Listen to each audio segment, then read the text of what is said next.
Well, in doing this discernment of God's will, and the first step, as I call them steps, is consult your best friend Jesus, or pray.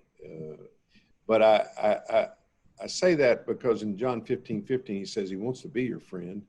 And so I took him literally. I said, well, one of the reasons is when you really think about a friend, a best friend, nobody can measure up to Jesus as a best friend, other than it's not necessarily, he didn't give audible answers back.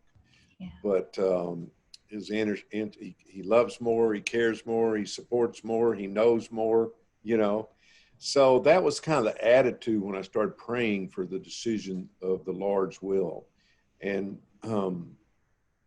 and so you continue that. It's not one step that's over. Obviously, prayer continues until you get the answer, and then you get the courage to implement the answer. Mm-hmm. The second step we call it, or I call it, is gathering the facts, which, like any due diligence in business, that goes without saying in gathering the facts. Though I've found a lot of individuals I've talked to say, well, I never thought about gathering the facts. I thought I'm just supposed to ask the Lord for the answer. And I finally, you know, when I first started trying to have him and me as partners in the start of my company, I realized we were terribly unequally yoked. He already had the answer. And how in the world, other than prayer, was I going to try to get up to speed enough to discern and hear what his answer was? And that was the next step, then gather the facts. And in that fact finding and getting objective, really, right, process is, I also realized that my opinion I also often thought was a fact, was facts, and it often is not. So you're praying for blind spots to be revealed, because if you keep those up, they'll hinder you in discerning God's will. The other thing is, a lot of times when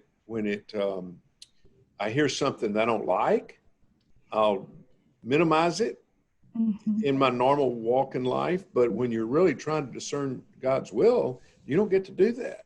And if I hear something that really adds to what I want, then I give it too much elevation, too much importance. So this is all a walk in objectivity and really wanting God's will more than your own. So you're really having to turn loose, so to speak. The third step is watching for circumstances. And, you know, people say, well, yeah, but they're, you know, hundreds or thousands a day. Which one? And I say, well, I believe where he says in Psalm 37:4, delight in the Lord and he'll give you the desires of your heart. I really believe that he will show you which circumstance matters. It will bubble up and become a level of importance because you're seeking his will.